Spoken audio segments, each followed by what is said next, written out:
Warm greetings from Touch History. The transatlantic slave trade stands as one of the most devastating and transformative chapters in human history. A centuries-long system that reshaped continents, economies, and societies through violence, forced migration, and exploitation on a scale unprecedented before the modern era. From the late 15th century to the 19th century, more than 12 million African men, women, and children were torn from their homes, transported across the Atlantic Ocean, and sold into slavery. Behind these numbers are untold stories of suffering, resistance, cultural endurance, and human strength that continue to echo across the world even today.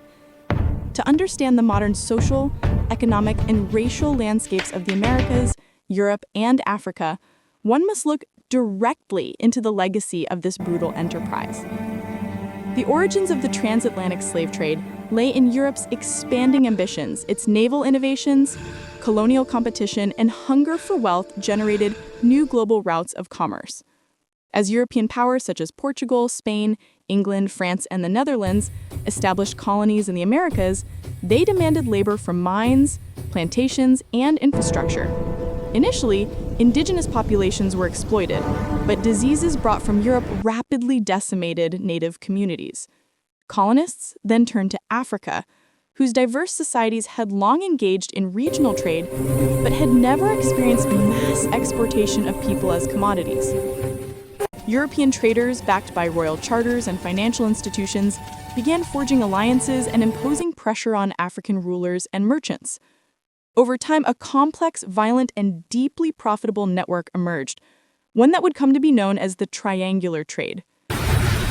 On the west coast of Africa, from Senegal down to Angola, dozens of fortified trading posts dotted the shoreline. Captives were marched from the interior, often chained, starved, or beaten, toward these slave factories, where they awaited shipment. Many were victims of wars, raids, or kidnapping, while others were betrayed by rival groups who found themselves entangled in the economic incentives created by European demand. Families were separated, societies destabilized, and entire regions depopulated as millions were drained from the continent. The psychological terror was immense. Resistance was met with brutality, yet countless Africans fought back even before boarding slave ships, through escape attempts, rebellions, and sabotage. The Atlantic Ocean itself became a grave for more than 1 million enslaved Africans who never reached shore. For those who survived, the trauma of the journey marked the beginning of a life defined by forced labor, constant surveillance, and denial of basic human rights.